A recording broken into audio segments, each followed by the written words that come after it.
Most people believe they make rational spending decisions. They compare prices, choose what looks like the best value, and move on. The problem is that in many everyday situations, especially when money is spent frequently, those choices are not as independent as they seem. One of the most common examples is a restaurant menu where the structure of prices quietly pushes people to spend more than they planned without them realizing it. The financial issue is not the occasional expensive meal. The real problem is repetition. Small, manipulated decisions made several times a week compound into a measurable cost over months and years. Many people assume that because each decision feels minor, an extra $4 here, $6 there, it has no real impact on their finances. That assumption is incorrect. This behavior is driven by what economists call the decoy effect. In simple terms, when a third option is introduced to make another option look more attractive, people change their behavior even if the third option has no real value on its own. Menus use this constantly. For example, imagine three items: a small meal for $10, a medium for $16, and a large for $17. The medium option exists mainly to make the large seem like the smart choice. Many customers walk in planning to spend around $10, $12 and walk out spending $17, believing they upgraded logically. From the customer's perspective, this feels like good decision making. From a financial perspective, it is a controlled increase in average spending. Restaurants do not rely on customers ordering the cheapest item. They rely on customers being nudged upward. Studies in behavioral economics show that introducing a decoy option can increase revenue per customer by 20–30% without changing product quality or portion size. That increase does not come from higher income customers alone. It comes from normal consumers adjusting their reasonable choice upward. Now consider the long-term impact. If someone eats out 4 times per week and spends an extra $5 each time due to price framing, that is $20 per week. Over a year, that is roughly $40. Over 10 years, without adjusting for inflation, that becomes more than $10,000. This calculation assumes no lifestyle inflation and no increase in frequency, which is optimistic. The real number is often higher. Most people do not see this as a financial problem because it does not feel like a mistake. They did not overspend emotionally. They did not buy something unnecessary. They simply chose what appeared to be the best value. This is why the issue persists. The mistake is not a lack of discipline, but a misunderstanding of how choices are structured. At a broader level, this problem extends beyond restaurants. Subscription tiers, phone plans, streaming services, and even investment platforms use similar pricing logic. People believe they are optimizing value, while in reality, they are reacting to a comparison that was designed in advance. At this stage, the goal is not to eliminate spending or avoid all paid conveniences. The goal is to recognize that many everyday financial decisions are influenced before the decision is even made. Until this mechanism is understood, people will continue to believe they are in control while consistently spending slightly more than intended. That gap between intention and outcome is where long-term financial inefficiency begins. To understand why the decoy effect works so consistently, it is necessary to look beyond pricing tricks and examine how people actually manage money in daily life. The issue is not intelligence or financial literacy in the abstract. It is the structure of income, spending behavior, and the absence of a clear decision-making system for small, recurring expenses. Most people receive income in large, infrequent blocks: monthly salaries, biweekly paychecks, or periodic business income. Spending, however, happens continuously and in small amounts. This mismatch creates a blind spot. A $5 or $8 increase in a single purchase feels insignificant relative to a monthly income, even if the same increase repeated dozens of times produces a meaningful cost, because the brain evaluates decisions locally instead of cumulatively. These small adjustments are rarely tracked or reviewed. The decoy effect exploits this gap. It works best in situations where the buyer does not have a fixed spending rule and instead relies on comparison. When someone looks at three options and asks, which is the best value, they are no longer deciding whether the purchase fits their budget. They are deciding which option within the frame is acceptable. The frame itself is the problem. Consider a common example outside restaurants. Subscription plans. A streaming service offers a basic plan for $9, a standard plan for $15, and a premium plan for $16. Many users choose the premium plan because the price difference feels small relative to the perceived upgrade. They do not ask whether they need the premium features or whether the service is worth $16 per month in isolation. Over a year, that extra $7 per month is $84. Across multiple subscriptions, streaming, cloud storage, fitness apps, the cumulative effect often exceeds several $100s annually. Another example appears in everyday consumer purchases. Imagine a coffee shop offering a small coffee for $3, a medium for $4.75, and a large for $5. The medium exists mainly to make the large feel efficient. A customer who intended to spend around $3.50 now spends $5. The difference does not feel like a loss because it is justified as value optimization. Repeated 5 times per week, that difference becomes roughly $390 per year for coffee alone. Standard financial advice does not address this problem effectively. Advice such as track your expenses, cut unnecessary spending, or be more disciplined assumes that overspending is the result of poor self-control. In reality, many people who follow these rules still overspend in framed environments because they believe they are making rational trade-offs. Tracking expenses after the fact does not change the decision logic at the moment of purchase. Budgeting categories often fail for the same reason. They define totals but do not define choice rules. The deeper issue is the lack of a system for small decisions. People tend to reserve deliberate thinking for large financial moves, rent, cars, investments, while outsourcing everyday decisions to intuition. The decoy effect targets precisely this area. It does not force spending, it subtly shifts the reference point. As long as decisions are made by comparison instead of predefined criteria, the same pattern will repeat regardless of income level or financial knowledge.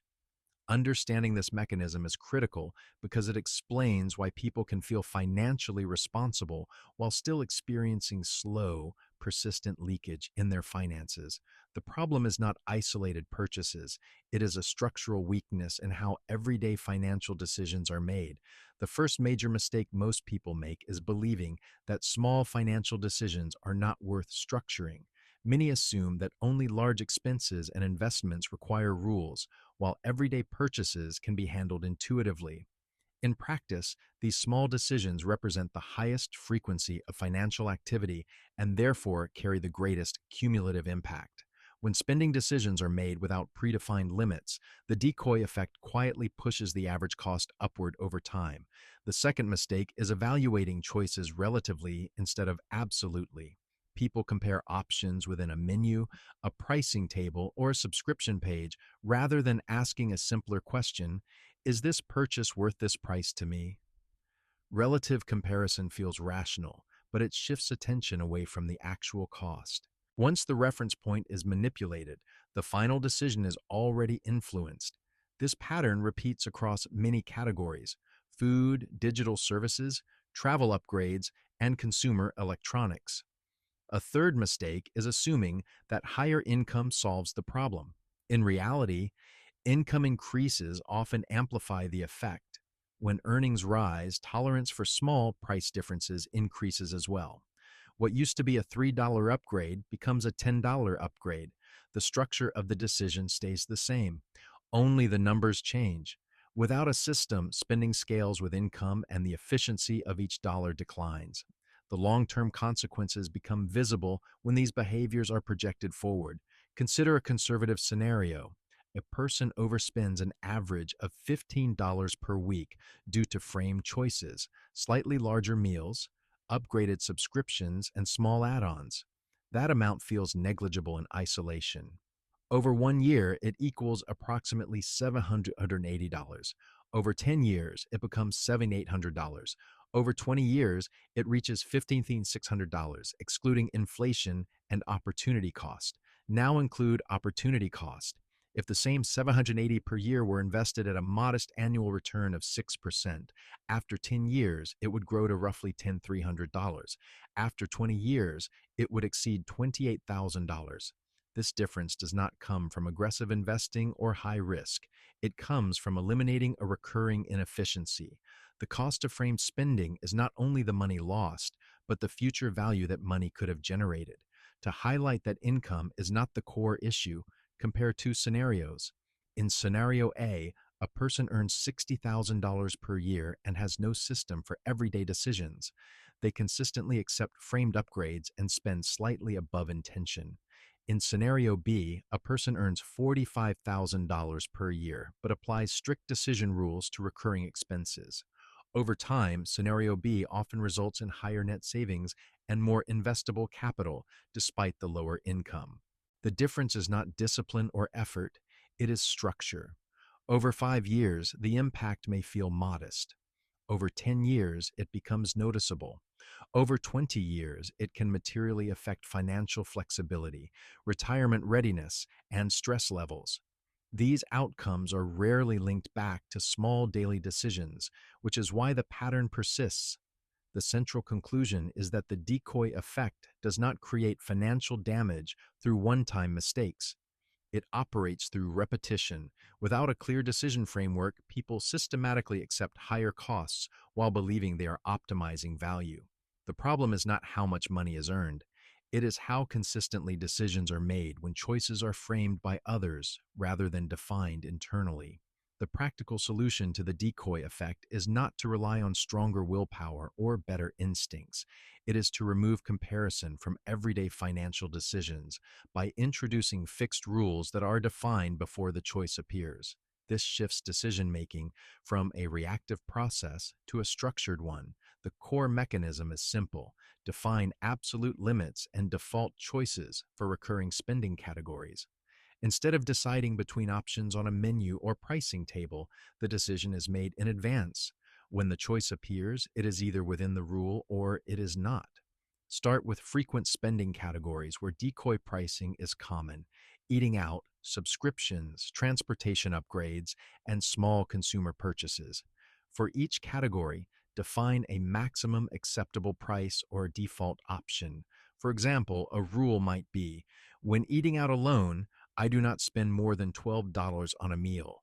Or, I always choose the basic subscription tier unless there is a clear functional requirement. These rules are not budgets in the traditional sense. They are decision filters. Mechanically, this works because it eliminates relative comparison. When the menu shows three prices, the brain no longer asks which option is the best value. It asks a simpler question: does any option meet my predefined rule? If the answer is yes, the decision is straightforward. If the answer is no, the purchase is skipped or delayed. This prevents the frame from controlling the outcome. This system is stable because it does not require constant monitoring or emotional control. Once the rules are set, they apply automatically. The number of decisions that require active thinking decreases, reducing fatigue and inconsistency. Over time, the rules can be adjusted based on actual usage and priorities, but not in the moment of purchase. Another important element is standardization. Choose defaults where possible. For example, always ordering the same size coffee, selecting the same seat class for flights, or keeping subscriptions at one tier. Standardization reduces exposure to manipulated choice sets. Businesses rely on variation to upsell. Consistency weakens that leverage. This approach is low risk because it does not involve financial products, leverage, or market timing. It does not depend on external conditions or forecasts. The downside is limited to occasionally missing a perceived upgrade. The upside is persistent savings that compound over time. Even small improvements in average spending efficiency produce measurable results when repeated weekly or monthly. Importantly, this system does not eliminate enjoyment or convenience. It creates intentional spending. When exceptions are made, They are conscious and justified, not automatic. For example, upgrading a meal for a social event or choosing a higher tier subscription for a specific project becomes a deliberate decision rather than a default reaction. Over time, the system creates a clear separation between value and framing. Money is allocated according to priorities rather than price structure. This is why the solution is durable. It does not fight the decoy effect directly, it bypasses it. By defining decisions before exposure, the influence of pricing design is significantly reduced, and everyday financial efficiency improves without increasing complexity or stress. At this point, the full mechanism is clear. The financial mistake is not overspending in a dramatic or emotional way. It is allowing repeated, framed choices to define spending levels instead of defining them deliberately. The decoy effect works because most people compare options inside a system designed by someone else, rather than applying their own system. The solution is to reverse that order. The complete structure is simple and stable. First, identify high-frequency spending categories where framed choices are common. These typically include eating out, subscriptions, travel upgrades, digital services, and small convenience purchases. These areas matter not because of their size, but because of their repetition. Second, replace relative choice with absolute rules. Each category gets one predefined rule, a maximum price, a default option, or a fixed tier. The rule is decided once, outside the moment of purchase. When the choice appears, the rule is applied mechanically. No comparison is required. Third, standardize decisions wherever possible. Repetition is not a weakness here, it is the point. Consistency reduces exposure to manipulated pricing and lowers decision fatigue. Exceptions are allowed, but they must be intentional and explicit. Now, consider the timeline. After 1 year, the change is subtle but measurable. Most people who apply this system reduce recurring discretionary spending by 5 to 10% without feeling restricted. For someone spending $1,500 per month on variable lifestyle expenses, a 7% reduction equals roughly $260 per year. This money does not come from sacrifice. It comes from fewer upgrades that were never essential. After 5 years, the effect becomes structural. The saved cash flow accumulates. At a conservative investment return of 5-6%, annual savings of $2,200 with $500 can grow into $7,000 to $9,000. More importantly, spending efficiency improves. Decisions feel simpler. Financial reviews take less time because outcomes are predictable. After 10 years, the difference is no longer marginal. The same behavior pattern that once caused unnoticed leakage now produces capital. Depending on investment discipline, the cumulative effect can exceed $20,000, $30,000. This does not require higher income, risk-taking, or constant optimization. It comes from eliminating a systematic inefficiency. What should be done immediately is straightforward. First, write down 3 spending categories where you regularly face tiered choices. Second, define one clear rule for each category. Keep the rules simple and realistic. Third, apply the rules consistently for 30 days without adjustment. Fourth, review actual outcomes, not feelings. Adjust only after reviewing data. This process does not aim to control behavior through pressure or restriction. It changes the structure in which decisions are made. That is why it works. The decoy effect loses power when comparison is removed and replaced with predefined criteria. The final point is practical. Financial progress is often slowed not by large mistakes, but by small, repeated inefficiencies that feel reasonable in isolation. When those inefficiencies are addressed systematically, results follow naturally. Not quickly, not dramatically, but reliably. That is the level at which long-term financial improvement actually happens.